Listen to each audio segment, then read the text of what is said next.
never been before. It's the first time. It's just, I'm so glad that he's opening our minds to the reality around us. The world's got a lot of problems at the moment. I think even the people who are taking news from the main media are aware of a lot of problems out there. And the real way that we can solve them is by opening up awareness. And things like this event are going to do that. A friend of mine died of swine flu vaccine recently. So I want to help as many people realise that you know, this world that we're living is not what we thought it is, and it's quite important that we get the word out. I do believe there is an evil cabal who are interested in power, money and control, and I have a lot of respect for David for not being scared and speaking out against it. I admire him. I think he's very brave. I just want to see him doing his thing. I want David to tell us all, man, you know. I wanted to talk about the moon being a spaceship. I wanted to talk about the future, which he's so positive about, you know, with what's coming and how humanity is going to remember who it is, you know, and see that fork in the road where we actually start believing all the mainstream education and media and start to wake up to the true magnitude of who we are and how we create reality, you know. He's done a lot of quality research, and he's also applied a kind of philosophy to it as well. You can take it or leave it, but he's putting it out there for everyone, and he puts himself at risk doing it, and we owe him a big time for that.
Ladies and gentlemen, David Icke.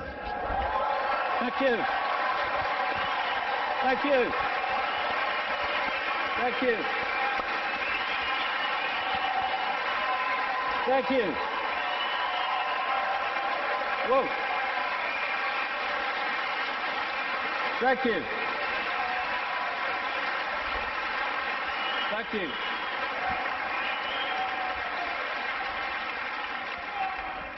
Good turnout then.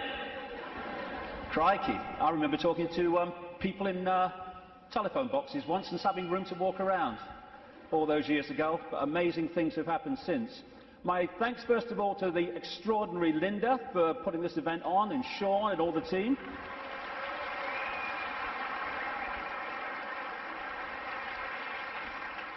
And my God, it's 20 years since my head blew off. 20 years on, I hope I've contributed one thing, and that is to let people realize that if you believe in something, if you keep putting one foot in front of the other and don't get caught in defending yourself or feeling sorry for yourself or falling for the fear that what other people think of you because you're saying something that's different, then if you keep putting that one foot in front of the other, you get somewhere. It's when you stop that everything stops. And if we believe in what we are saying, and what we're saying has validity, then eventually it will be shown to be so. But that process only plays out if we keep walking. And you realize over 20 years that whatever people are saying about you today, they'll say something else tomorrow, so don't get caught up in what they're saying today, whatever today is. Because the fear of what other people think is the state of perception that stops people making a difference. Because you can only make a difference in a world of uniformity if you operate outside that uniformity, and that's always going to get you laughter, it's always going to get you ridicule and condemnation. And we either want to make a difference and we take that on and say whatever, or we don't, in which case nothing changes. And when I look back at this last 20 years, I can see very clearly in my life what happens to all of us. You come into the world, and then you go through a series of experiences, and they seem to be random. They don't seem to be connected. Well, this is happening now, and that's happening then, and this is happening today.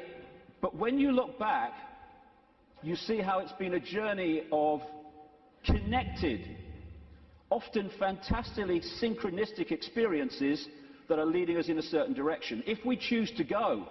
If we don't choose to go, then we just run on the spot, which is where most of humanity is because of the way the system is structured. So when I look at the different aspects of my life, I see the chain of events that's led to now. I mean, this was me when I came into the world. I was bloody happy to be here, I was. Mum, Earth's a shitty place, I want to go home. And I felt like that as a kid, to be honest. But then my life unfolded, and I became a professional footballer. Have you seen them teeth? When I saw that bloody picture, I've seen them teeth. Last time I saw a set of teeth like that, it was winning the Grand National. But the football side of it, which just seemed to be, I want to be a footballer.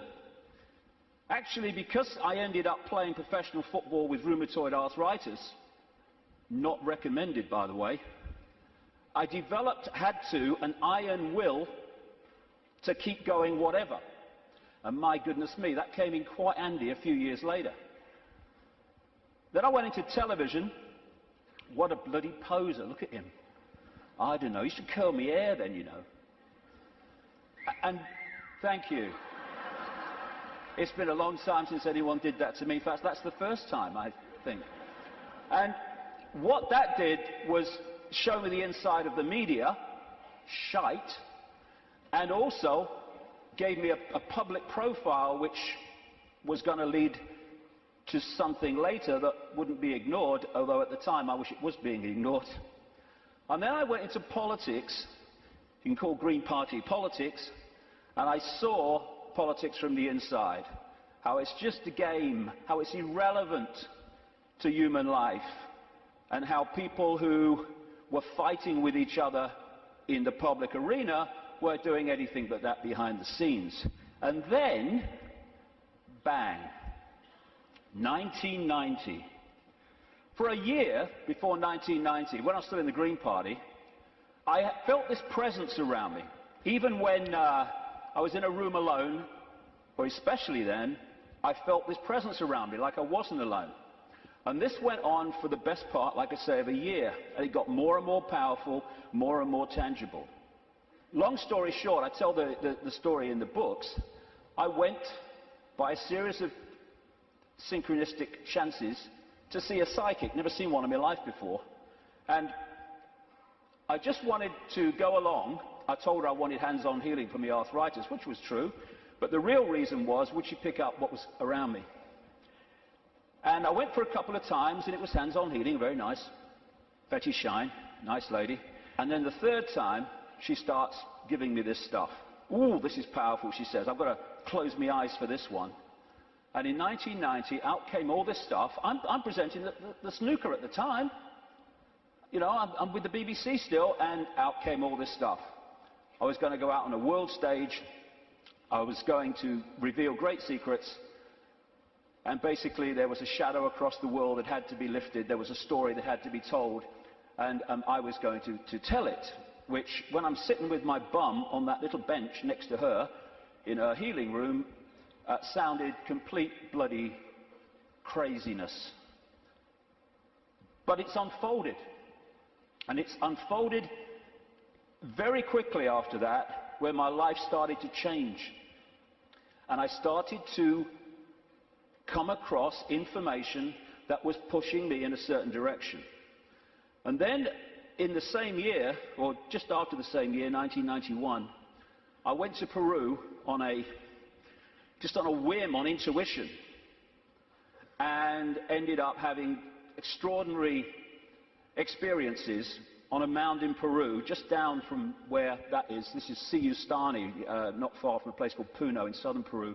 Over just out the shot there, on this mound, when this energy was coming in the top of my head, and I was shaking like I was plugged in the mains for about the best part of an hour. And after that, everything changed. It was like a dam bursting in my head, and suddenly concepts, information, perceptions were pouring into my mind. And for about 3 months, if you'd have asked what planet I was on, I would definitely have had to check. And that 3 months was when all this unfolded, what I call my turquoise period. When it was like a computer where you push too many keys and it freezes and says, can't process this, thank you, I'm shutting down. And that's what happened to me basically in that 3 months. And then, after that time, everything morphed back. And people were coming up to me in the street after all the ridicule, they're saying, you're just like the bloke I used to know. I thought they said you got mad. Well, I may have looked like the bloke I used to know, but I wasn't. I was suddenly seeing the world in a completely different way, and I was asking the big questions. Who are we? Where are we? Why is the world as it is? And from that time, the puzzle pieces started to be handed to me in really synchronistic, amazingly synchronistic ways. One of the, if you like, psychic communications that came through Betty Shine said in 1990, sometimes he will say things and wonder where they came from. They will be our words. Another one said knowledge will be put into his mind, and at other times he will be led to knowledge. Well, all I can say after 20 years of experience since that time is that that famous advert in Britain, it does exactly what it says on the tin, is precisely what has unfolded since then. And that's how the information for all the books and everything has come. Another one was, arduous seeking is not necessary. The path is already mapped out. You only have to follow the clues. Again, it says, or it does what it says on the tin. Exactly that has happened. And it's this process of having insights and then 5 sense information, names, dates, places, documents, people coming to support that insight, that is what has been unfolding for 20 years. That's where the information has come from in the books. And it's been like some force has been handing me puzzle pieces in virtually the order easiest to understand them. And when you put the puzzle pieces together, the world looks very, very different when you connect the dots. Because what the system wants to do, right across society, is get people to focus on dots, individual dots, a religion, family, job, football team, whatever. There's nothing wrong with focus as long as you hold peripheral vision and you can see how your focus connects out into other things. That's not what the system wants. It wants that focus so you don't have peripheral vision. And as you're trying to go through the maze we call life, the control system has set up endless ways to divert us, confuse us, and to keep us from the understanding that would set us free. And that's what I want to talk about in the first section today. The idea is to keep humanity constantly bewildered, so we don't know where we are, who we are, what even reality is. But when you connect the dots, and so many of them, as we'll see today, have on the face of it no connection to some of the others, when you connect the dots, the light goes on, and suddenly the picture forms. And what I'm going to do today, I can't fill in endless detail to support what I'm saying. That's in the books. And that's what books are for. Because even in the long, long day that we've got today, and all the hours I'm going to be speaking, I need that time just to connect individual dots and show how they connect together. Because that will make the world we live in phenomenally. Because that will make the world we live in phenomenally different to the one that sold us from cradle to grave. The elephant in the living room appears when you connect the dots.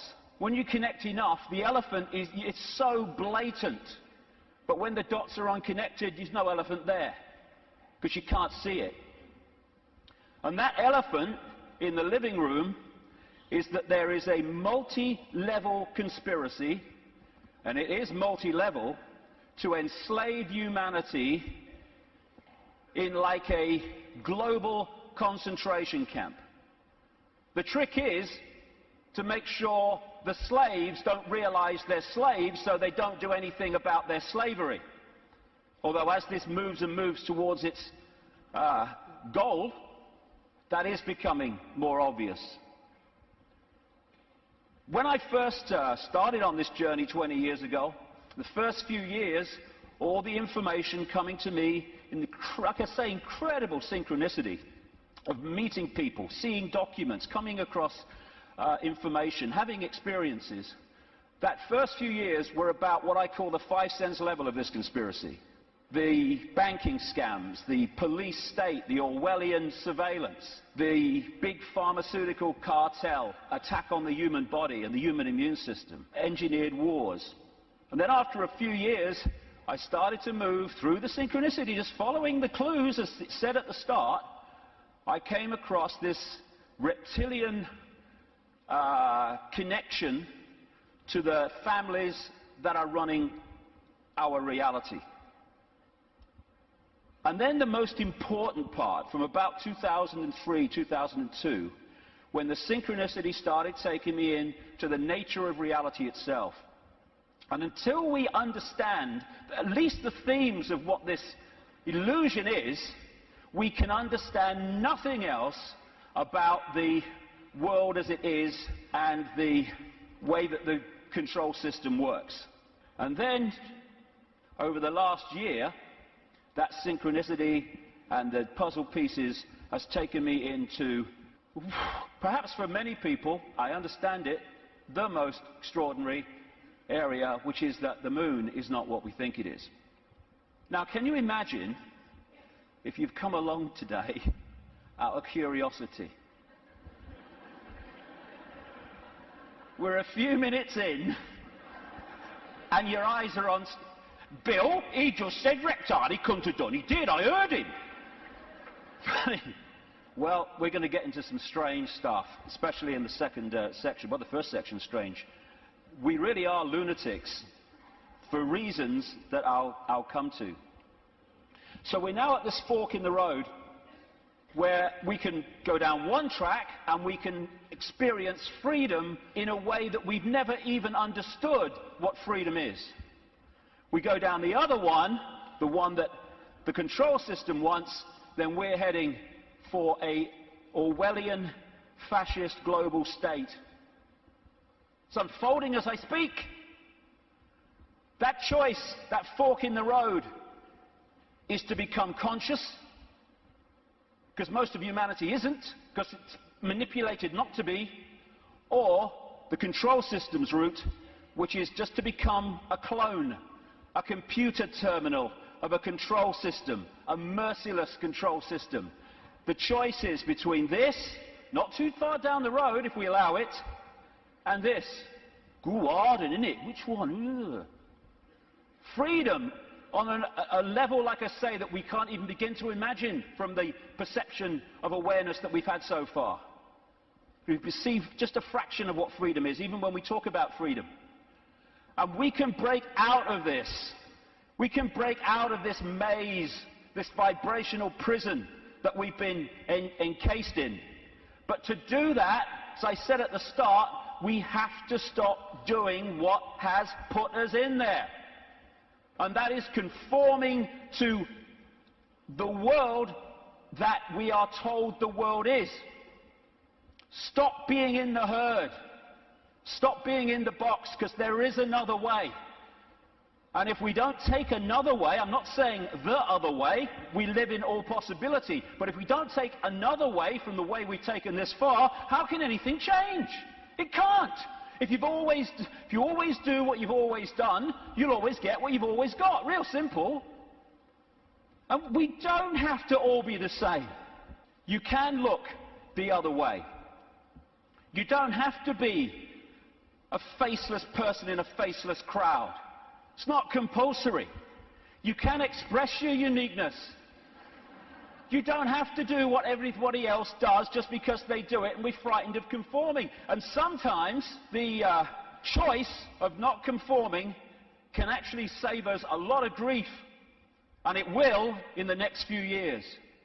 You don't have to swim with the tide. You can swim the other way. It's possible.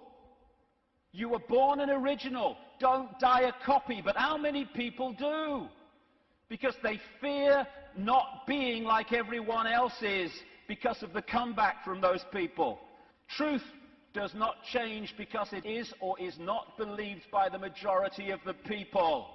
Everybody knows that, mate. Everyone knows that's rubbish. Well, I don't know it's rubbish. That's one less than everyone. We've made a start. As Gandhi said, even if you're in a minority of one, the truth is still the truth. The multitude is always wrong. My goodness, how history has confirmed that. And this is the stadium on which it all plays out, the human mind. You cannot control billions of people physically. You can in certain small areas, yes, with your tanks and your bloody tasers and all that rubbish, but you can't do it to 7 billion. You have to control the way they perceive themselves and the world, and therefore through that make them behave the way you want them to. So if we're going to go down this route of freedom, first of all, we need to free our minds from the programming of a lifetime. Free our minds from the belief that what we're programmed to believe in schools is the truth about anything. It's not there to enlighten us, it's there to program us with a certain perception of reality which we carry through our lives, so we will be good little slaves based on who we think we are and what we think the world is. Free our minds from the diversions and the nonsense and, hey honey, she's after the car, quick. And while we're doing that, over here, the world is being orchestrated. Not for our benefit either. Free our minds from the belief that the mainstream media is interested in telling the people the truth of what's going on in the world. It's there to do the opposite. It's to tell us the version of reality the control system wants us to believe, so we will respond and react in the right way. Free our minds from the fake change people. I mean, crikey, is there a politician that's actually campaigning anymore that's not saying they stand for change? Change? Yes, I'll tell you what the change is. It's one guy claiming to be change controlled by the same force that controlled the previous guy. Free our minds from the fake, fraudulent, false flag terrorist events created by the same control system that then tells you how the world must change to save us from the terrorism that they had covertly created. Free our minds from the front men for this control system who are put up to frighten us into accepting changes in society, surveillance and control to save us from people who are front men for the very system that says, let me save you from him. Free our minds from the bullshit nonsense about human-caused global warming, which is nothing more than a way of introducing and justifying more and more controls and massive, massive increases in taxation, making fortunes for people like him.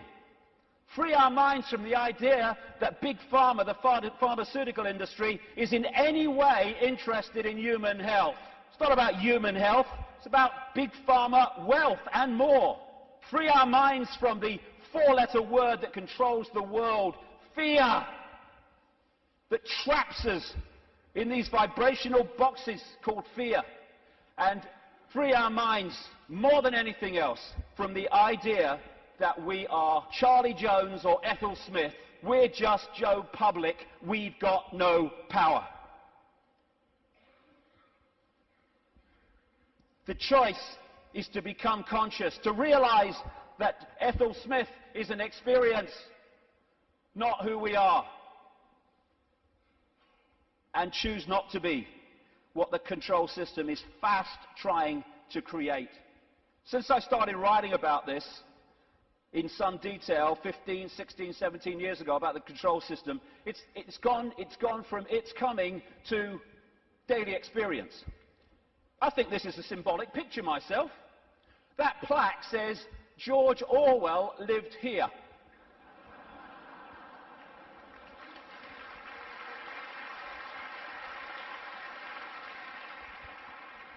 We've got peaceful demonstrations in America being scattered by excruciatingly painful sound technology. The microchip agenda's moving on. The sky's full of chemtrails and all the stuff that's in them. The food we are given to eat, if we choose to eat it, is full of chemical cocktails that are destabilizing our ability to think straight and be emotionally stable. And they're targeting the children more than anyone because they're the ones who are supposed to live most of their lives in this control system. They bloody won't, as I'll get to later, but they're trying. And yet so many people are still saying, well, it looks all right to me. Looks all right to me. To have your head in the sand, you have to be on your knees. The two go together. Ain't it great? Ain't it great to be free? So the idea is to enslave us while people think they're free. And this is a real important area that keeps us from focusing on this and acting on this. Wishful thinking. Wishful thinking that says, well, I don't want it to be true, so I'm going to kid myself it's not. And if I can do that, then I don't have to do anything. Here's an example of wishful thinking I came across.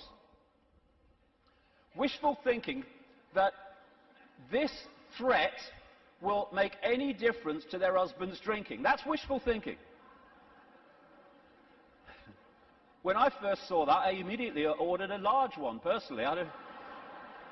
But that's wishful thinking. I wish it were different. I wish things were different. Well, we all do, but they're not. They are as they are, and I find myself saying this all the time now. It is what it is. And if you accept what it is, you can change what it is. If you're in denial of it, you're not going to change it because you're kidding yourself it doesn't exist. This control system is coming in. It's coming in fast at the moment. And we have to get it from talking about it to doing something about it. And it's crept up on us, step by step. While we're watching the game shows and celebrity world and sport and stuff. Nothing wrong with any of those things. But if you're there and you've not got the peripheral vision, they will keep you from seeing what's going on. And now the future is here. It's not sometime never. The future is here. And we've got to go from that to that pretty damn quick. And we can and we will. In many, many ways. As Martin Luther King said, the ultimate measure of a man is not where he stands in moments of comfort and convenience, but where he stands at times of challenge and controversy. And we are at a time of challenge and controversy, and we'll see what we're bloody made of, frankly. But the great news is, and I'm going to get into this big time in the last section, this is a time of fantastic awakening. Like I say, when I started on this journey consciously, anyway, 20 years ago, the number of people that were in any way interested in this information, whether it's the nature of reality or the control system and its agenda, was tiny, tiny, tiny. It was a lonely road. Not anymore. A phenomenal awakenings happening all over the world as people start to expand their minds and open their minds to another possibility, to another world, to another sense of self. And what comes with that awakening, indeed what triggers it in so many ways, is when we decide to ask the big questions. Because only then can we get the big answers. Like, who are we? Where are we? What is reality? And that's what I'm going to focus on in this first section, because unless we at least understand the themes of what reality is, we cannot possibly understand what's happening in the world and how the control system really works and how deep the rabbit hole goes. Establishment science, education, media, that's what it does. And how the control system really works and how deep the rabbit hole goes. Establishment science, education, media, that's what it does. I mean, have you seen these politicians in Britain now? You've got Clegg in the Liberal Party, Liberal Democrats. You've got Cameron in the Conservatives. You're going to probably have one of the Miliband's, maybe David Miliband, leader of the other major party, and they're all standing on the same sodding postage stamp, all three of them. Same background, same basic perception of the world and politics, and that's exactly the same with science, education and media. They all stand on this same postage stamp, and anyone wants to step off it and explore in other areas, stop him! Stop him! Ridicule, condemnation, stop his funding. And people say, well, if what you're saying is true, science would tell us. Yeah, okay. Like the media would tell us, right? Yeah, okay. What the control system doesn't want us to know is that this reality, in terms of its physicality, the one we think we're experiencing now, is an illusion. There is no physicality. There is no out there. Everything I'm looking at now out there is going on in here. I'll come to how that works. It is so simple. As the great American comedian Bill Hicks said, great man. All matter is merely energy condensed to a slow vibration. We're all one consciousness experiencing itself subjectively. There's no such thing as death. Life is only a dream, and we are the imagination of ourselves. And that's the control system's bottom line, manipulating our imagination of self. You can trick the brain into seeing things that aren't there. These are pictures of paintings, etc., on the flat surface, the flat road, the flat pavement. And yet you can trick the brain into reading them as three-dimensional. That's on a flat pavement. So's that. Is that a woman's face, or is it a flower and a butterfly? Very easy to trick the brain to decode reality in a certain way. For instance, is this a man and a hand, or is it a Mexican, a woman, a bush, and a dog? Depends how you decode it. And the control system, en masse, is manipulating 24/7 the way that we decode reality, so we decode it in line with what suits the control system. As Einstein said, reality is an illusion, albeit a persistent one. And the reason it's persistent is because we live in a virtual reality universe. A fantastically expanded, advanced version of a gigantic computer game. And the analogies go one after the other. Today, it's much easier to talk about reality because technology is starting to mirror the very reality that we're experiencing. It's getting closer and closer to real, and the projection is that not too long from now, they will have computer games which you could hardly tell the difference between that and this. We're having training simulations and flying simulations. They're in some hospitals using virtual reality images to show patients when their burns are being treated, and they show them pictures, very cold images, and the brain decodes that and cools the skin down. And when you look at these advanced virtual reality technologies, what are they doing? They're just hijacking the way the five senses work anyway. They're using the eyes, they're using through these gloves, the sense of touch and all the rest of it, and they are feeding information, digital information, to the brain and tricking it to believe that something's going on which is not. And that's how the control system works. And we have what I call the body computer, the biological body computer. Biological, by that I mean it has the ability not just to react to data, but to assess that data and make decisions on it, which is what the immune system is doing all now as we speak.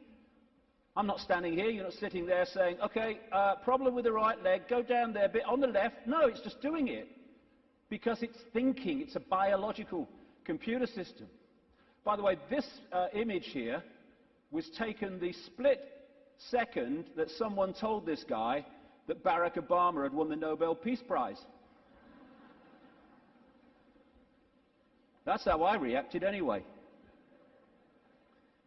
And the base foundation of this virtual reality is actually waveform, vibrating energy. And within waveforms, as scientists will tell you, fantastic amounts of information can be stored. And that's what the base information construct of this reality is. It's information in wave form. And what I'm going to call that through the day is the metaphysical universe. When I talk about the metaphysical universe, I mean the waveform level of this universe before it becomes this.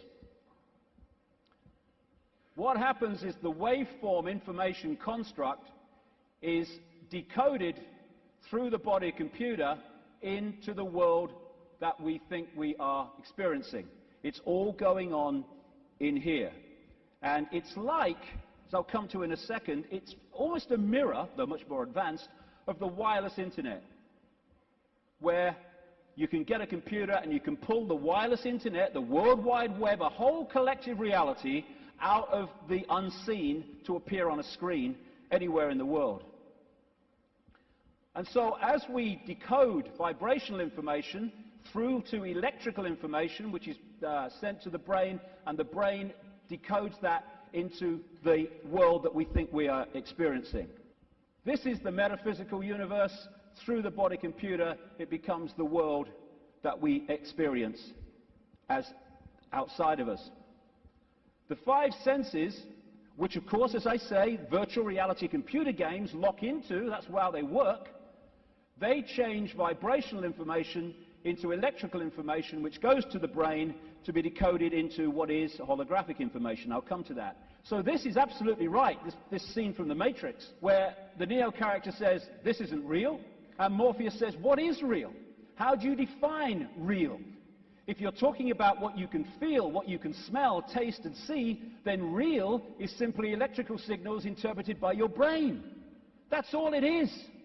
And imagine if you can manipulate the way the brain interprets reality, because you know how reality works and the population doesn't, because you bloody well keep it from them systematically.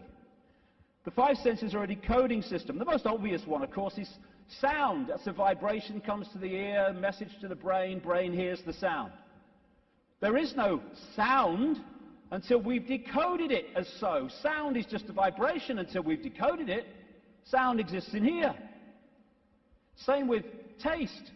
Electrical signals to the brain decodes it. This is how you can, through stage hypnotists, etc., get someone to eat a potato but taste an apple.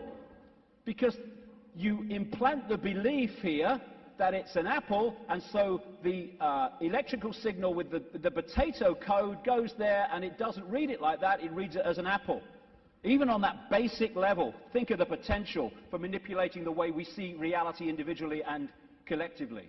And different parts of the brain, like with smell, are specifically there in the body computer to decode those senses. Same with touch. Exactly the same. Even movement. There is no movement until we've decoded that movement. There are conditions of the brain, which some people have, where they don't decode movement. So often they don't even see it. They'll see a car in the distance, the next thing, whoa, it's gone. Nothing in the middle. They see someone pouring a cup of tea, and all they see is a static arc of tea. It's all an illusion. It's a computer game. A very, very sophisticated one. I love that. Crikey, talk about having a laugh. Hey, Ethel, come and see who's in the telly. Don't you mean on the telly? No. Stage hypnotists are playing with this system all the time, like I say. And there are some other hypnotists I made earlier. These don't know they're hypnotists, most of them anyway. But that's what they're doing. They are all the time giving us a sense of reality, a belief in what is real. And if the brain takes on that belief system, it then starts reading reality in line with that belief, and it becomes a self-fulfilling reality. So we live in the equivalent, as I'll keep saying, a very, very advanced equivalent of the holographic internet, the World Wide Web. If you say to people, tell me about the internet, they say, yeah, well, it's graphics and websites and words and colors and the pictures. Yes, it is. But the only place that exists in that form, the internet, is on the screen. Everywhere else, it's electrical circuits, etc., etc. You say, tell me about television. They'll say, well, it's moving pictures on a screen. Yes, it is. But the only place that television exists in that form is on the screen. Everywhere else, it's electrical circuits and, in some cases still, many cases still, broadcast frequencies. And we live in what I call the cosmic internet, where information in the energy around us, I'll come to where it comes from in a minute, is then pulled out of the unseen. Just as these guys sitting out in the open, no wires, no connections, they are pulling the unseen out onto the computer screen. And if you think of it, because people say, well, if you create your own reality in your head and all that stuff, why do we all see the same stage? Why do we all see the same car? Well, when you log on the internet in South Africa or Australia or London or America or anywhere, apart from places like China, you log on to the very same collective reality as everywhere else, everywhere in the world. You might choose to go to this website, and if you go to this website, the guy in South Africa could go to the same website that you're on and see the same thing, because it's a collective reality. What happens is that we then decide, do we like this website? What do we think of it? Do I want to go there or do I want to go there? And so we put our individual spin on it. It's the same when you look out the window and you see the same car going past. But I might like the car, someone else might not like the car. But it's the same collective reality. And the body computer is pulling this reality out of the unseen, just like those laptops. And so you got in the Matrix movie that scene where he says, the Matrix is everywhere. It is all around us, even now in this very room. You can see it when you look out of your window or you turn on your television. You can feel it when you go to work, when you go to church, when you pay your taxes. It is the world that has been pulled over your eyes to blind you from the truth. What truth? That you are a slave, Neo. Like everyone else, you were born into bondage, born into a prison that you cannot smell or taste or touch, a prison for your mind. I'll get into the nature of that prison in the second section. So what is this universe? It's information. And it's information decoding information. Just as you put a computer disk in a computer, it's information. The information encoded in the computer then reads the information on the disk. That's what we're doing. And that way, we manifest this apparently out there reality. We too, the so-called human body, is energetic, non-physical in its base form. But when it comes through the decoding system, it becomes the world that we think we're experiencing outside of us. It seems to be outside of us, I'll grant you. My God, I look out here, it looks to be outside of me. But it's inside of us. We are creating it through the decoding system in our heads. Now, I'll go into this area in the new book. What I'm saying is that, well, I'm not saying this, scientists are now saying this. At the center of this galaxy is a massive black hole, and the increasing thinking is, and I would say it fits perfectly, is that there is a giant black hole at the center of every galaxy. What I'm saying is these black holes resonate the base information or the base vibrational frequency of this virtual reality universe. And they interact with what we call the suns. In this case, our sun in this solar system, but of course there's suns all over the place. I'm saying that this vibration triggers from the suns, depending on its vibrational state, because it changes, and that answers a lot of things, as I'll come to shortly. It triggers information of certain kinds being transmitted by the sun, suns in general, in the form of photons. Photons are the base unit of what we call light and other forms of electromagnetic radiation. They carry information. These photons being generated out of the suns, triggered by this vibrational base frequency coming from the black holes, create the cosmic wireless internet within our reality. and that's what we are decoding, create the cosmic wireless internet within our reality. And that's what we are decoding. The Earth decodes it. It's photon energy, photon information that is passing through the Earth energy grid. It is photon information, what the Chinese in their acupuncture disciplines call qi. That qi is actually photon energy. It is information, which the body computer then is decoding into this collective reality. And just like on the internet, where you can see information and receive it, but you can also post information, so we're interacting with this virtual reality universe and changing it subtly as we put our unique spin on things. And we're creating that world that I keep talking about. Now, some scientists over the years have postulated that this physical world only exists when it's observed. I agree. Why? Because of this. When you put a computer disk into a computer, it does not read all the information on the disk at the same time. It reads that part that it is observing, whatever that laser's hitting at the time. All the other stuff is still in information form. It's not been transferred to the screen as pictures, etc. And we do the same. When we observe, decode, then we bring it into this reality. But without that, this is just the base vibrational metaphysical universe, which is the basis of all of it. Then no light gets in the brain. So how do we see light?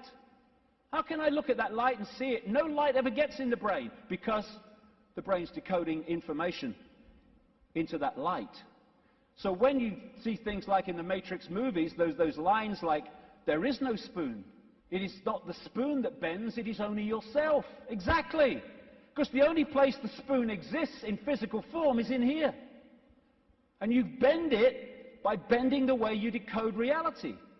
Miracles are simply overcoming the programming of what's possible and not possible. You know, we of course programmed to believe that when you walk through fire, you get burned. And if you walk through fire or hot coals with that belief, that decoding state, you'll burn your bloody feet. But as so many people have shown, if you can go into another state of consciousness and override that, you can walk across hot coals and not feel a thing. Why?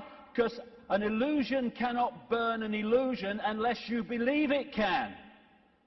There are no miracles. There's just understanding how to manifest all possibility.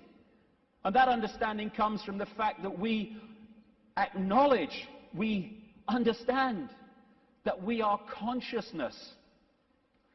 Disembodied, no-form awareness, having an experience. Like a Central American shaman said, we are perceivers, we are awareness, we are not objects, we have no solidity. We, or rather our reason, forget this, and thus we entrap the totality of ourselves in a vicious circle from which we rarely emerge in our lifetime. And that vicious circle is what the control system wants to keep us in, because then we're controllable. We understand who we really are, what we really are. It's impossible to control by a bunch of control freaks. The body is the way our awareness experiences this reality. If I want to interact with this reality, which is a frequency range, I have to have an outer shell, we all do, that vibrates within this frequency range, because our consciousness is vibrating much too quickly. It's like radio 1 trying to make connection to radio 2. They're on different wavelengths, never going to happen. So we take on this outer projection we call a body, and therefore I can pick this up and interact with this reality.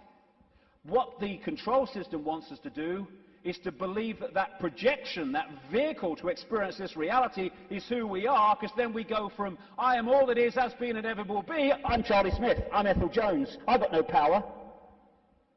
The whole bottom line of it. We say I'm going on the internet. We don't go on the internet. The computer goes on the internet. And we observe the internet through the computer. And our mind-body is the vehicle to experience this reality. That goes on the internet. Consciousness, the real us, observes, just like the World Wide Web, observes the internet through that vehicle. And like I say, the idea is to get us to think that we're that and not that. I had a vision when I was sitting in the bath, a couple of years ago now maybe, and I've asked my great friend, the brilliant Neil Haig, to knock this up from what I saw. I'm sitting in my bath and I saw billowing energy, yellow, kind of white-yellow energy, and I took that immediately to be consciousness. Then an eye appeared in the energy, the consciousness, and then a telescope appeared. At the end of the telescope was this reality, the Earth, the solar system, whatever. The last movement was for the telescope to morph into a human body. And that was so profound in the sense of that's how it works. And because of the limitations of this focus, we see ourselves, if we don't stay in contact with that, in very limited terms. Death is just putting the telescope down. Well, I've had enough of that. Earth's a shitty place. Hello, all right, I'm back. You never went away. The computer's here. We are observing through the computer. I want to make the difference, because this will go through the day, the difference between consciousness and what I call the mind. Everything is the same energy in the end, because it's just one unified awareness I call the infinite. But it takes different expressions. Consciousness is the ocean. All possibility, all that is, all awareness. And the mind is like a frozen, denser expression of that, and therefore has great, great limitations in terms of awareness and perception compared with that. And one of the reasons is to interact with this reality, which is much denser than consciousness, we have to have a denser conduit, which we call the mind-body. Therefore, it has to be more limited than consciousness itself. This guy, Ramana Maharshi, a man who lived in India and meditated for most of his life on a mountain in India. I've actually been there. Nice place. He said, mind is consciousness which is put on limitations. You are originally unlimited and perfect. Later you take on limitations and become the mind. Or as Einstein put it, a human being is a part of the whole called by us universe, a part limited in time and space. He experiences himself, his thoughts, his feeling, as something separated from the rest, a kind of optical delusion of his consciousness. And that optical delusion comes from looking through the lens, the telescope. And what it does, and I keep saying the control system is structured exactly to do this, it puts us in a false identity. One that doesn't think all possibility, it thinks limitation, I can't, that's not possible. And if you want to control people en masse, you want them in that mode. I'm not David Icke. David Icke's my experience. It's a name for the experience I'm having at the moment. I am all consciousness, all awareness. All that is, has been, and ever will be, and so is everyone else in this room, everyone else in all the realities of this infinite world that we live in. We are all possibility.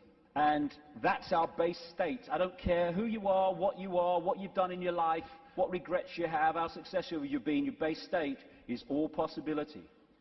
And I've only taken psychoactive drugs once, well, 1.5 times. The main one was in Peru when I took something called ayahuasca in 2003. And for 5 hours, I had this voice, as loud as mine is now, took female form, talking to me about the illusory nature of reality.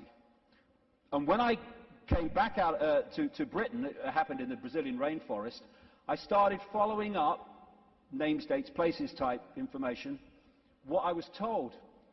And it was extraordinarily accurate. It's amazing that mainstream science has sussed most of this but doesn't realize it as, because all the disciplines don't talk to each other. When you connect the dots, you realize they've already established that this is an illusion. But that doesn't go down well because it's too close to the truth. And how I experienced that state beyond this world, beyond vibration, was as stillness and silence. And that's what all possibility is, the stillness and the silence. There was a great line that voice said to me when it was explaining the nature of reality. It said, if it vibrates, it's illusion. If it vibrates, it's illusion, because our core level is stillness and silence. I experienced that. Amazing feeling. There are no negative emotions, there's no fear, there's no worry about not making the rent and all this stuff. They've all gone in that realm. And people think of nothing.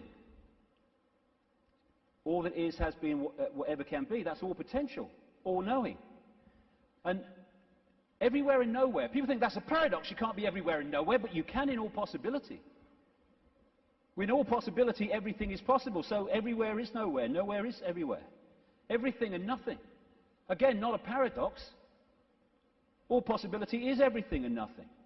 And as I was saying, we think of nothing as nothing's there. There is nothing. But within the nothing, within the silence, is everything. Within the silence, for instance, is all possibility. And then when I start talking, I have pulled one possibility out of all possibility, which is manifest as vibration, my voice. And then I stop. It goes back into all possibility. We don't think that this building is defined by the nothing.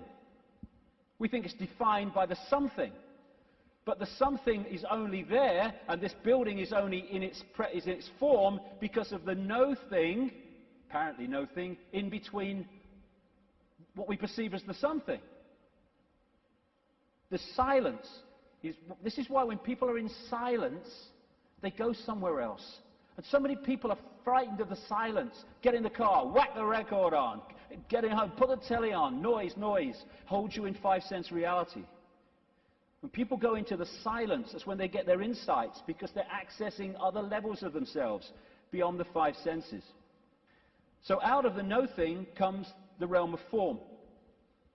This is something called cymatics. If you go on the internet, you can see it, videos of it, like YouTube. What they do is they put particles on a metal plate and they play sound across it. And it's incredible. It just forms into these amazing geometrical shapes just because of the sound. And when the sound stops, boom, it all goes back to all over the place. And then the sound changes and another form comes in.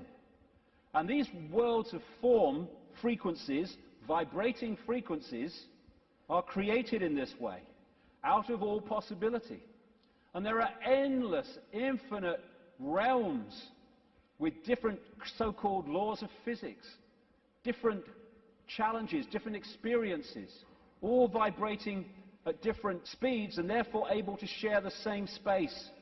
All of these different realms are sharing the same space that I'm sharing now, just as all the radio and television stations broadcasting to this city are sharing the space that I'm sharing now and the space that they're sharing with each other.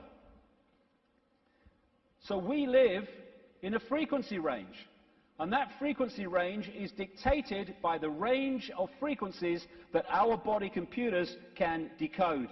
And it is extraordinarily tiny. We're virtually blind in terms of what exists.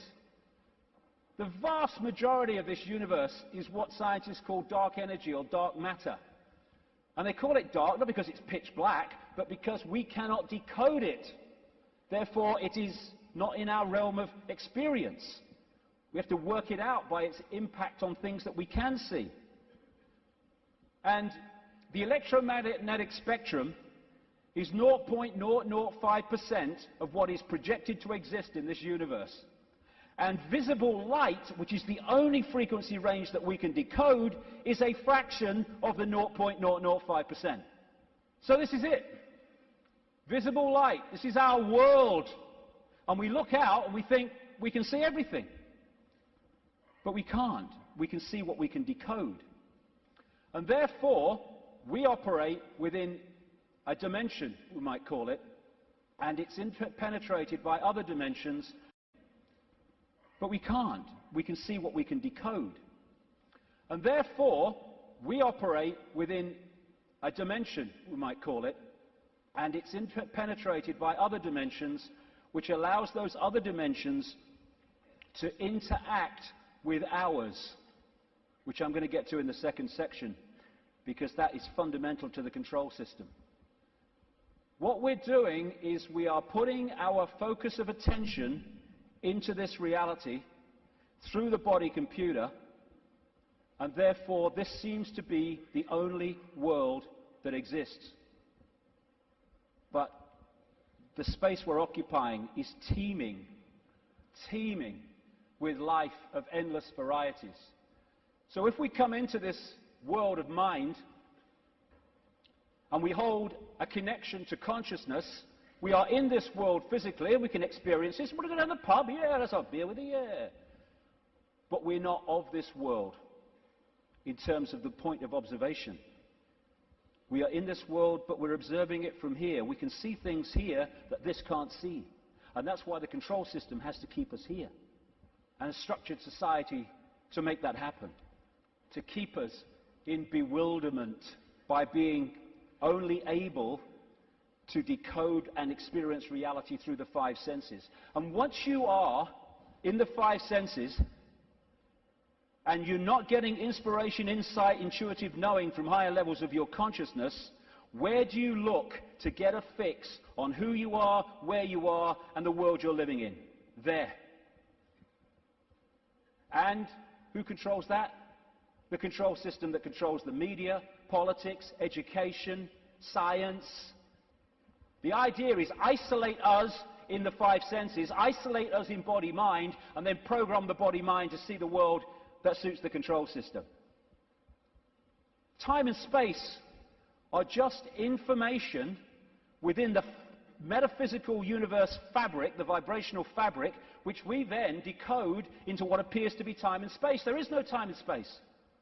When you put a disk in a computer, it's got information on it.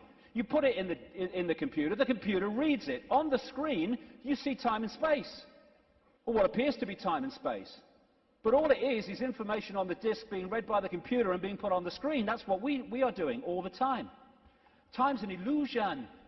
And my goodness me, if we fall for that, then we totally get encompassed by time, that time exists. You can say it's 1 o'clock, I've got to meet someone at 1 o'clock, so you're there at the same time, and synchronize that, but all along you know that it's just a construct.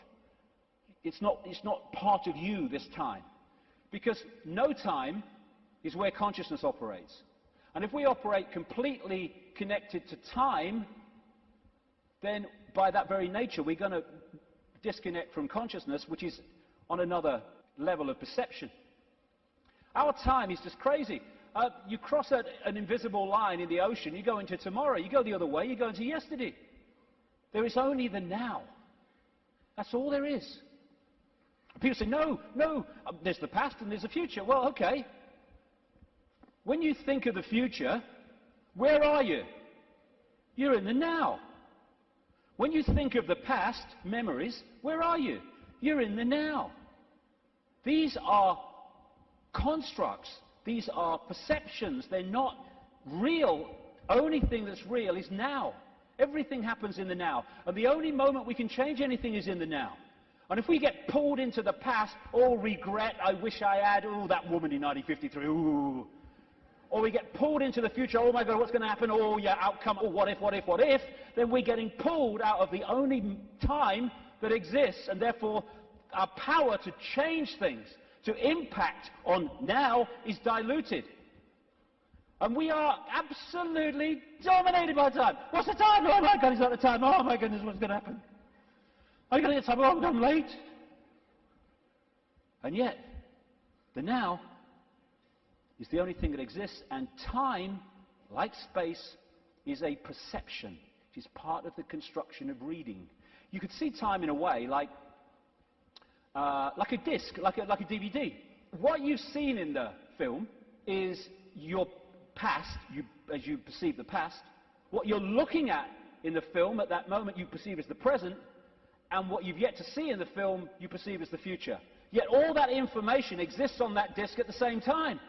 Whip back a bit, you've gone into the past. Whip forward, you've gone into the future. And I've been talking for years about the time loop, as I call it. Wrote a book with that title. And it's not really a loop, but it can express itself like that in the play-out world of so-called physical reality. And we go round and round and round, and it comes back to the start. And we think we're going forward, but because we're only in it for a certain section, we think we're going forward. If we stayed with it, it will come basically back to the start. It's like a place of experience, and depending on what we wish to experience, depends on what part of the loop that we decide to experience. Because, as I said earlier, this vibration, and by the way, this vibration coming out of the black holes vibrates in the now. It doesn't move through time. It carries the encoded information that we decode as time, but it vibrates in the now. But it doesn't vibrate just the same forever. It goes through a cycle, a vibrational cycle, changes. And as it changes, it elicits different information from the suns, which we then decode. And as we do so, the world moves on, experience moves on through different epochs. You look at the ancients around the world, and they invariably see time as secular. You have, of course, the famous yugas in Indian belief, Hindu belief, where the world goes through different cycles. You have a golden age when everything is expansive and everything's fully integrated and connected. And then you have other yugas which are suppressed, and you have control, and you do not have the expansive awareness that you had before. It's a different kind of experience. And so as this vibration changes, it takes this reality through a cycle and then comes back again. This is where all these yugas come in. And what happens is the left half of the brain particularly decodes this information, which is vibrating in the now. It decodes it into a sequence. It's what some brain scientists call the left brain a serial processor. And it's this sequence that it puts the information in that appears to be the passage of time from past to future. The quicker it decodes it, the quicker time seems to move, the slower it decodes it the reverse. This is why, as Einstein said, if you're in the company of a beautiful woman, time can pass very quickly, but if you're in a dentist chair, it can pass very slowly, because your brain is decoding reality in a different way, putting it into a sequence in a different way. And so the time loop is actually just the decoding of this changing vibration, changing information. And again, if you can hold connection to out there, you can be in the world and not of it. If you're not, you're literally caught in the loop, and that's where most people have been for a very long time. Now, as I say, the body is a biological computer, and I'll get through this part pretty quickly because I've been through this before in the talks and stuff, but it's very important to keep connecting the dots. So, the body computer is our vehicle to experience this virtual reality, consciousness to experience it. It's like, you want to go to experience another planet, you need an outer shell. As I said earlier, we need an outer shell vibrating within the frequency of this reality. And this is what makes racism so ludicrous, so insane, such a confirmation of ignorance. Because it's just a vehicle to experience this reality. And racism is the final confirmation that you are caught in five-sense reality and have not a clue of the nature of what we all are, racist and non-racist, and that is consciousness. Humans, we think we're humans. We're human. Humans are like a software program. We're not human. We're experiencing being a human. We are consciousness having that experience. As this article in the San Francisco Chronicle said, DNA is a universal software code. From bacteria to humans, the basic instructions for life are written with the same language. And there are 4 codes, A, C, G, and T, or in my case, G and T, G and T, G and T. I like that one. It's in my DNA. And how these codes are in relation to each other decides if the outer shell is a human, a mouse, a virus, anything. And it very much connects into those green codes on the computer screens in the Matrix movies. And the body computer, biological computer, has the ability to think and assess for itself, ticks every box when you go through it.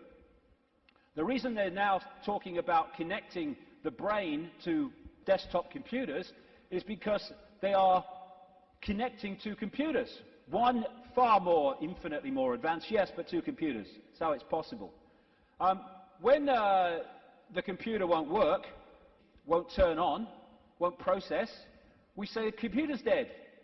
You drop a computer from a top floor, it will smash and it will be dead. You drop a human computer, it will smash and be dead. Because that's all that happens at death. The computer dies. We don't bloody die. There is no death. We're consciousness, infinite consciousness. The computer goes into sleep mode just to tick over. We go into sleep mode just to tick over. We have antivirus technology in computers to seek out the viruses that are a danger to the computer's systems and what you might call health. We have a phenomenal antivirus system we call the human immune system, which does exactly the same. And when you have a virus system and a new virus comes up, they have to update it because it can't work out how to stop it, because it's not been programmed to. This is updated by reacting and then integrating that so that the next time that comes, it can deal with it. This is an enhanced photograph taken at the Necker Hospital in Paris when they put tracer dye into the acupuncture points and then photographed it. And the tracer dye went through these lines of energy in the body, the chi, the photons. And when you look at it, it's just like a motherboard. And interestingly, when this chi is passing around too slowly or too quickly, the body is ill in some way. And what acupuncture is about is using the needles and other techniques to balance out that flow of energy. And what happens when the information is passing around a desktop computer in less than optimal speed? You say, my bloody computer's slow today, and often it's slow because it has a virus. The brain is the central processing unit of the computer, which in a desktop is a microchip. It's the main processor of information. The DNA is the hard drive, and it's not just the DNA we see physically, because even DNA is just the decoded version of an energy field. We have an energy counterpart which we call the human aura. What we call cultures. I'm this culture, I'm a black South African, I'm a Hindu or whatever. These are different sub-softwares of the human software. This guy, William Sheridan, was in a New York hospital waiting for a heart transplant, and he joined an art therapy course. He was about as good as I am, and I'm a terrible, terrible artist. And this is what he was drawing. After his heart transplant, suddenly he went back on the art therapy course and started drawing much more sophisticated pictures. As a result of agreeing to promote organ donation, he managed to meet the donor's mother. He asked her the obvious question, did your son have an interest in art? And she said he wanted art materials rather than toys from the age of 18 months. He was crazy about art. And there have been many studies, some of them very extensive over the years, that have shown the incredible connection between people who've received hearts, lungs and other organs from people and then taken on either and or their character traits or their abilities. Because what are they doing? They're downloading information from one computer to another. That's how it gets passed across. Credo Mutwa, the great Zulu shaman in South Africa, told me that in the days when they used to eat people in Africa, one of the golden rules was that you must heat the person to a certain temperature, otherwise if you eat them, you become them. Same principle. We are led to believe that what identifies us with the body and what identifies us with the body being us is whether we're a man or a woman. Again, being a man or a woman is not what we are, it's the experience we're having. How can we be a man and a woman, or how can that be what we are, when you can change from a man to a woman through chemical intervention? It's changing the nature of the computer through chemical intervention. Freaky the chicken, who was in the papers a few years ago, started out life as a hen, laying eggs, then had a massive, for some reason, explosion of testosterone and became a cockerel. Started chasing the chickens, the hens, and crowing at dawn. Grew a comb. How can male or female be what we are when that can happen? It's an experience for consciousness which is neither male or female because it's all possibility. This is from the BBC website. Scientists have been able to take control of flies' brains to make females behave just like males. Control of flies' brains to make females behave just like males. Researchers genetically modified the insects so that a group of brain cells that control sexual behavior could be switched on by a pulse of light. The team was able to get female fruit flies to produce a courtship song behavior usually only seen in males. Just so you manipulate the computer. Why do birds suddenly start singing together when the sun comes up? I mean, is there someone with a baton? Go! Why did Freaky the chicken start crowing at dawn when the testosterone came in? It's a program. It's the same with emotions, where we think the emotions of who we are. But you can fundamentally change your emotional state through drugs, through chemicals, through things like mercury. Mercury in fillings can change your personality.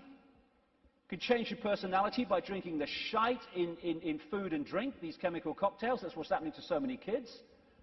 How can even emotions, as we know them, be what we are, when chemicals can change the emotions that we have? It's to do with the way we decode reality. And we are receiver-transmitters of information. Like we're taking from the worldwide cosmic web and we're adding to it. And how interesting and appropriate that one of the great ways or great means of receiving and transmitting is through crystals, quartz crystals. And it turns out the human body is a gigantic liquid quartz crystal.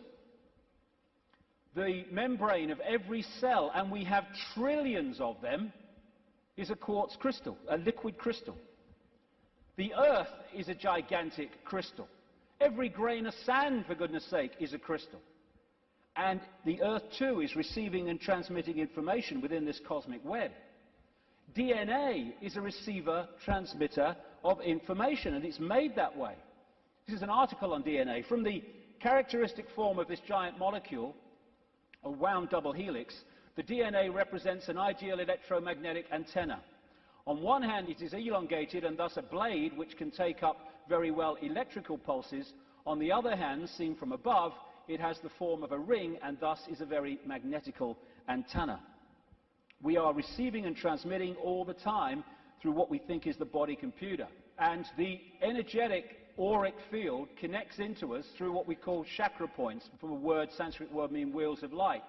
And these connect into what we call the physical body through the endocrine system of glands, two of which include the pituitary and the pineal gland, which together make up what we call the third eye. The ability to get out there through the sixth sense. It's like that Muse song says, if we could flick a switch and open your third eye, we would know that there'd never be afraid to die. Words to that effect. Exactly, because we'd be out there. Now, anything that can shut these down holds us in five-sense reality and stops us from breaking out into the greater self. That's where they want us, and that's where they've got so many people, the vast majority, in that state, in a false identity. The world looks so solid, I grant you, but it can't be. It can't be, even though it seems to be.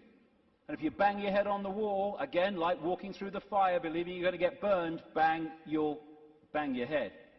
But it can't be, because the world is made up of atoms, and as quantum physicists have shown, atoms have no solidity. How can something which is basically empty space make up a solid world? It can't. The reason it appears to is because the information in the waveform metaphysical universe is decoded through into apparent solidity. Again, it's just the way we decode reality that gives it form. We take information from a disk, we put it on the screen, it seems to have time-space solidity. But it doesn't. It's just information being read, and that's exactly what's happening to us. The reason it appears solid and it appears three-dimensional is because we live in a holographic world. We see holograms, you can buy them in the shops, where they appear to be three-dimensional, but actually they're not. It's just the illusion of the way they're made. And how they make them is they have a laser, part of it goes across the object they want to photograph, another part goes directly onto a photographic plate, and then the part that's passed across the object goes onto that plate, and they collide. Those two parts of the laser collide, and they create, here we go, a waveform. We call it in holographics an interference pattern. It's like dropping two pebbles in a pond, and then the waves they create collide, and that is a waveform representation of where those pebbles fell, how heavy they were, how high they fell from, etc., how big they were, etc. And this is what the waveform, again, looks like on a holographic print. It's information. It seems to be nothing. It looks like a fingerprint, appropriately, actually. But what is it? But you fire a laser at that, and suddenly a three-dimensional, and the best of them, a very solid-looking image comes up. This is how we create our reality. It's holographic. This guy is in an Australian city, I think it was Melbourne, but he was projected as a hologram onto a stage in Adelaide. This is one that CNN did. So we are creating a holographic version of this information, just like a hologram does, in our heads. That's where it comes from. It's this construct.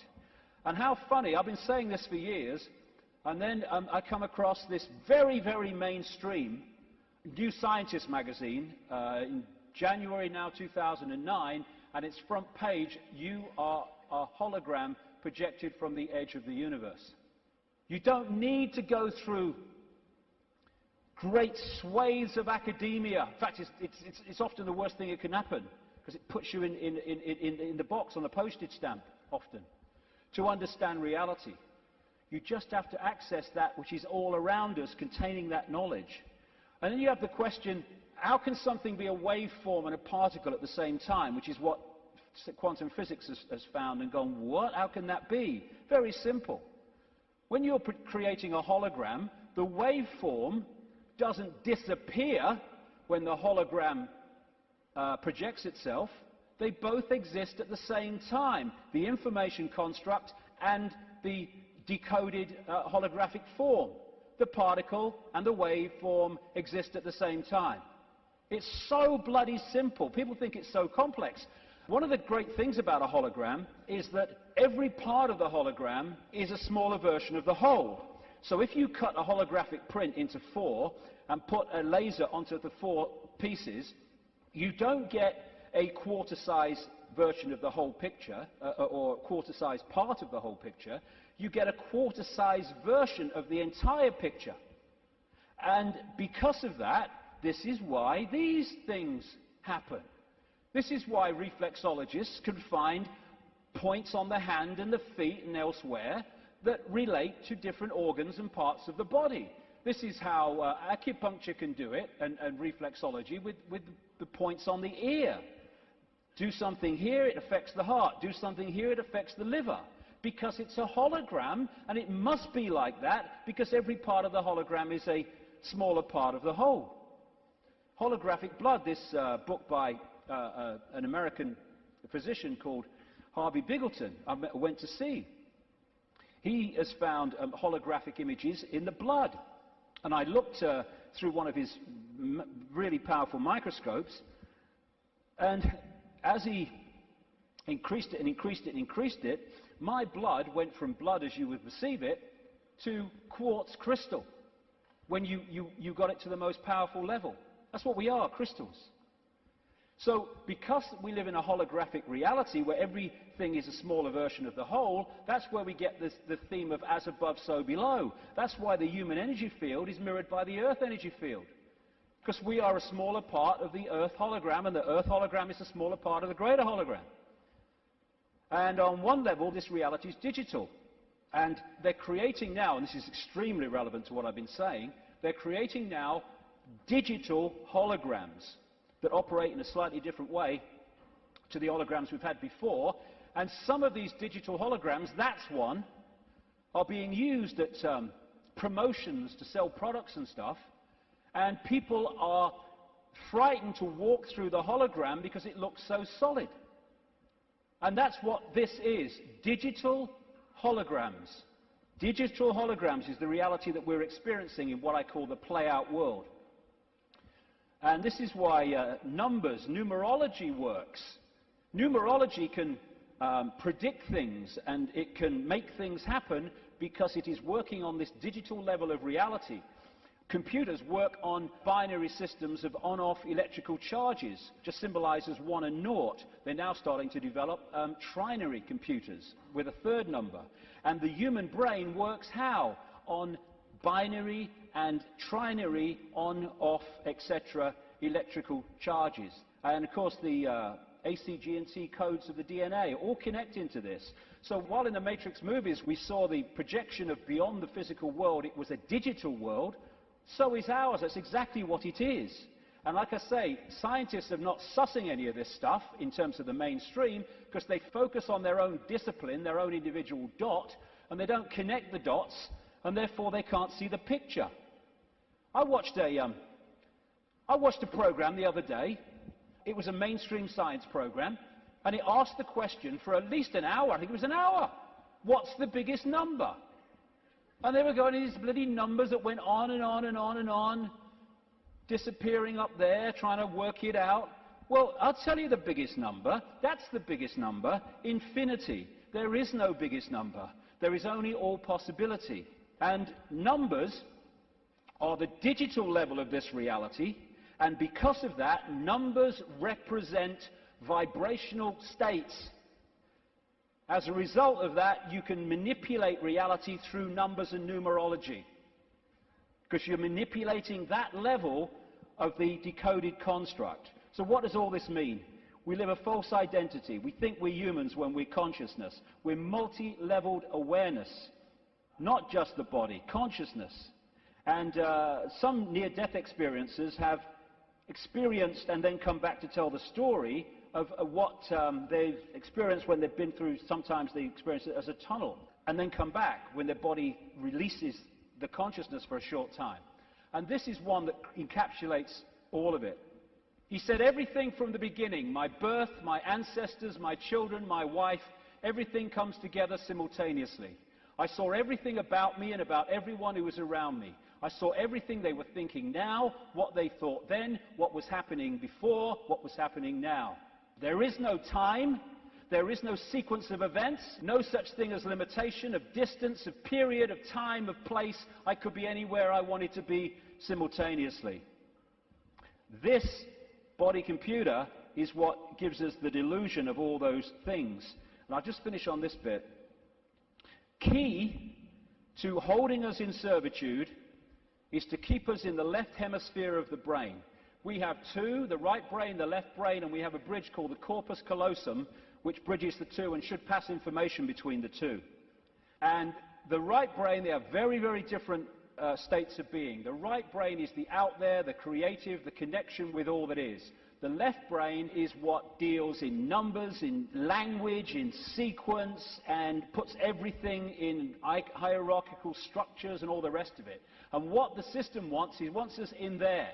Because when we're in there and not in there, we are there. And the whole system is structured to put us there. The education system, everything. I found this, different functions of the right and left brain. What the right brain wants to do is say the color. What the left brain wants to do, language, it wants to say the word. And it's interesting when you try to go through these and say the color, how difficult it is for many people to say the color instead of the word, to say green instead of what the left brain wants, which is yellow. And the functions of the two are massively different. This lady, a brain scientist, neuroanatomist called Jill Bolte Taylor, became well known when she had a stroke in the 1990s, I think it was. And she had a stroke in the left brain and stayed awake for most of it, and therefore experienced what was happening. First of all, she got onto an exercise bike trying to overcome how she was feeling, and she looked down at her hands, because this left brain decoding system's now not working, and was not decoding reality as it normally did. She looked down, and she saw not hands, she saw claws. As this went on, she could no longer see a division between her and anything else. Everything just joined as one infinite field of energy consciousness. And she said it was just bliss. Nirvana, she called it. When she tries, eventually, the left brain eventually kicks in and says, you've got to get help. She tries to call work that field of energy consciousness. And she said it was just bliss. Nirvana, she called it. When she tries, eventually, the left brain eventually kicks in and says, you've got to get help. She tries to call work, a colleague, to help her out. Took her 45 minutes, I think she said, a long time, trying to go through these business cards to find the number, because when she looked at them, she couldn't see numbers and words anymore, because this wasn't decoding reality as it should. She could see pixels. She was seeing this reality one step back in its digital pixel state. Eventually, through following the squiggles, she says, she managed to ring the number. And when the guy, he must have said something on the other end, like, hello, all she heard, she said, when he picked the phone up, was woof, woof, woof, woof. And then she said, I tried to say to him, hey, this is Jill, I'm in trouble. And all she heard herself say was woof, woof, woof, woof. Because the vibration was not being decoded by the left brain, the language part, into words that we can understand. And what the system wants to do is to put these firewalls up, called education, science, politics, media, peer pressure, to keep the right brain out of it. And this is fundamental, because these things are all part of the defense mechanism, keeping us in left brain reality and out of right brain infinity. Now, some people, they call them autistic savants, like this man, Stephen Wiltshire. They access the right brain potential in ways that other people don't. And this is why they're capable of fantastic achievements. This guy, Stephen Wiltshire, was taken up in a helicopter over London by the BBC for half an hour with nothing except his eyes, and then came down and drew London from the air with incredible accuracy. Why? Because he was accessing that infinite potential that left brain people, most of people in the world, don't.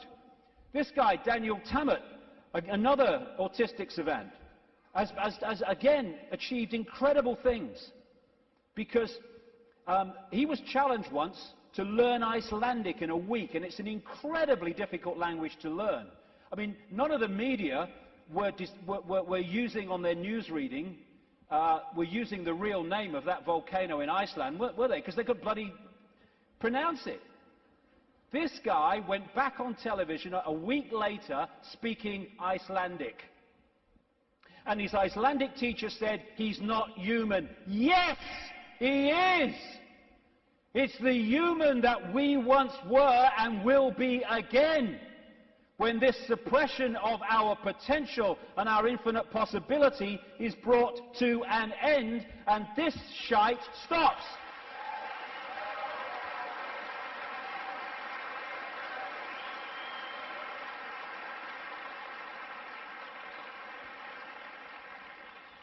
We worship the intellect. Oh, he's got a great mind. Oh, he did this at Oxford. Oh, he's gone to Harvard. Mind is such a low level of awareness. It's supposed to be a vehicle for experiencing this reality, a servant of consciousness. It's become our master. It's become something to worship. And that's the isolated intellect. That's the isolated intellect. And so we reach a point. This fork in the road is, are we going to be consciousness or mind? Are we going to be all that is or little me? It's not really free your mind. It's free yourself from mind. That's why society is structured to completely engross us and swamp us in things to occupy our mind. Open your mind. Become all that is. Infinite love is the only truth. Everything else is illusion. What is infinite love? All possibility. Infinite possibility. Choice between the head, thinking, intellect, and the heart, knowing, wider consciousness. Then we start to access this wider information and see the world from a completely different level. We then start to access, once we get out of mind, all these other realities that are there to be accessed and perceived and to glean insight and information from, that have been denied by being encloseted and enclosed in mind. As William Blake said, if the doors of perception were cleansed, everything would appear to man as it is, infinite. The control system's game is not to have that cleanse happen. René Descartes, the French mathematician and philosopher, defining who we are, said, "I think, therefore I am." I would update that on the body-computer level and say, "I compute, therefore I am." But beyond that, in the realms of consciousness, it is simply I am, therefore I am. I am all that is, has been, and ever will be. And this multi-leveled conspiracy is there to keep that knowledge from us, to hold us in little me mental states, so a tiny few can control billions. Without this knowledge, we cannot understand the conspiracy and how it works. And the question is, who's behind it? See, they're hiding already. Who's behind it? And that's what we'll get to in the next section, which will start in 10 minutes. Thank you very much. Thank you.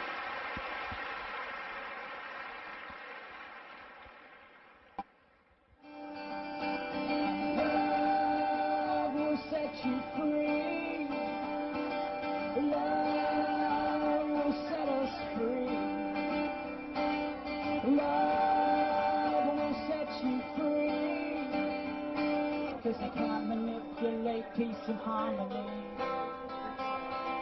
It's a spiritual revolution. It's a spiritual revolution. It's a spiritual revolution. It's a spiritual revolution. It's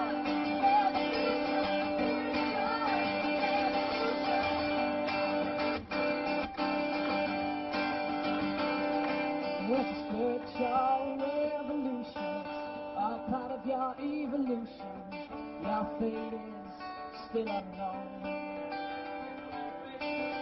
So wake up, my friends. The future now depends on you. So please leave us home.